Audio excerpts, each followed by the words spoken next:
ఈ రోజు దేవుడు మంచి అవకాశం ఇచ్చిండు, అల్లా మంచి అవకాశం ఇచ్చిండు కాబట్టి దాన్ని సద్వినియోగం చేసుకోవాలి. ఈ రోజు గొర్రె బర్రె మేక కాకులు ఏవి కూడా సెలబ్రిటీ కాలే. కేవలం సెలబ్రిటీ అయ్యే జీవి, అసాధ్యాన్ని సుసాధ్యం చేసే జీవి కేవలం ఎవరంటే మనిషి మాత్రమే. అటువంటి మనిషి జన్మ అందరమే ఎత్తినాం. ఈ జీపీఏ 10/10 సాధించడానికి నా వల్ల ఎందుకు కాదు, తప్పనిసరి విజయం సాధిస్తా అని చెప్పేసి మీ లోపల గట్టి కంకణంగా ముందుకెళ్ళాలమ్మ విద్యార్థులారా. బాగా గుర్తుపెట్టుకోండి. ఒక చిన్నగా ఆలోచించండి.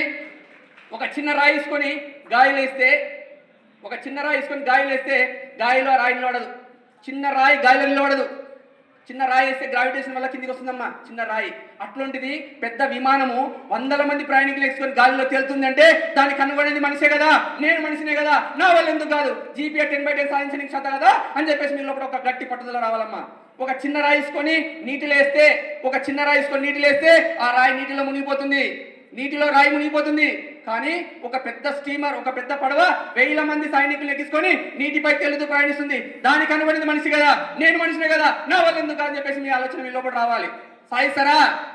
జీపీఏ 10/10 అంత గొప్ప అవసరమా? జీపీఏ 10/10 సాధించాలంటే బాగా గుర్తుపెట్టుకొని ఏది కూడా అసాధ్యం అంటూ ఉండదు. అసాధ్యాన్ని సుసాధ్యం చేసే శక్తి కేవలం ఎవరుకుంది?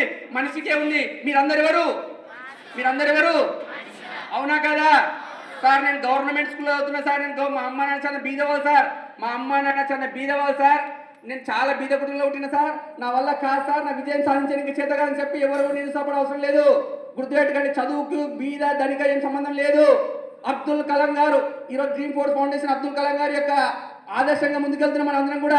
అబ్దుల్ కలాం గారు ఒక మామూలు పూరి గుడిసెలో పుట్టిన వ్యక్తి. కట్టుకోవడానికి బట్టలు లేవు, ఒకటే జత బట్టలు ఉన్న అబ్దుల్ కలాం గారికి తినడానికి తిండి లేదు. పక్కన శివాలయంలో పూజారి దగ్గరికి వెళ్ళి ప్రసాదం తిని కడుపు నింపుకున్న వ్యక్తి ఎవరంటే అబ్దుల్ కలాం గారు. ఎర్లీ మార్నింగ్ లేచి పేపర్ వేసిన వ్యక్తి ఎవరంటే అబ్దుల్ కలాం గారు. కాబట్టి అబ్దుల్ కలాం గారు ప్రపంచంలో భారతదేశం యొక్క ఖ్యాతిని చాటిన గొప్ప మహానుభావుడు ఎవరంటే అబ్దుల్ కలాం గారు. అబ్దుల్ కలాం గారు పుట్టిన గడ్డ ఏదంటే భారతదేశం. మీరందరూ ఏ దేశంలో ఉంటారో భారతదేశంలో ఉంటున్నాం. మీరందరూ కూడా బీదరికమే. కానీ అబ్దుల్ కలాం గారు సాధించినప్పుడు నా వల్ల ఎందుకు అని చెప్పేసి మీ లోపల రావాలి, మీ అందరు పవర్ రావాలి. ఆ విధంగా దయచేసి విద్యార్థులారా ఎవరు నిరుత్సాహపడొద్దండి. దయచేసి మీపై మీకు నమ్మకం ఎంచుకోండి. మీపై మీకు నమ్మకము ఆత్మవిశ్వాసం ఎప్పుడైతే ఉంటుందో నా వల్ల అవుతుంది, తప్పనిసరిగా విజయం సాధించే శక్తి నాకు దేవుడు ఇచ్చిందని చెప్పేసి నీపై నీకు నమ్మకం ఎప్పుడైతే ఏర్పడుతుందో అప్పుడు విజయం సాధించడానికి అవకాశం ఉంది. నిన్న మొన్న రీసెంట్గా గాలిపటం ఎగిరించిండ్రా? ఎవరు చెప్తలేరు? కైట్ ఎగిరించిన అందరూ. నేను గతంలో కూడా కైట్ గురించి చెప్పడం చెప్పింటా. నిజం చెప్పాలంటే నేను కైట్ తీసుకొచ్చినమ్మా. నేను కైట్ తీసుకొచ్చిన ఇంటికి మొన్న రీసెంట్గా కైట్ తీసుకొచ్చి ఇంట్లో పెట్టిన. కైట్ ఇంట్లో పెట్టినప్పుడు చుట్టుపక్కల అందరికీ ఆ కైట్ కనిపిస్తుందా?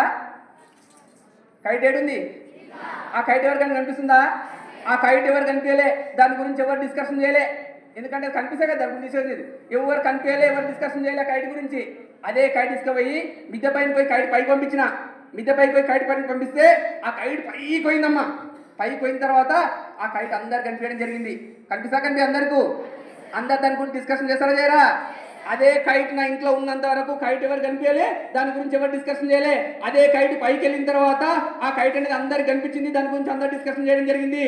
మన జీవితంలో కూడా మన అట్టడుగు స్థానంలో కింద ఉంటే, మన జీవితంలో కూడా కైట్ లాగా అట్టడుగు స్థానంలో కింద ఉంటే మనం ఎవరు కనిపించము, ఎవరు మన గురించి డిస్కషన్ చేయరు, ఎవరు మన గురించి మాట్లాడరు. అదే కైట్ ఏ విధంగా అయితే ఉన్న స్థాయికి ఎదిగిందో అప్పుడు మనం కూడా పైకి వెళ్తే మన అందరు కనిపించడం జరుగుతుంది, అందరు మన గురించి డిస్కషన్ చేస్తుంది. అదే మన జీవితం యొక్క సార్థకత.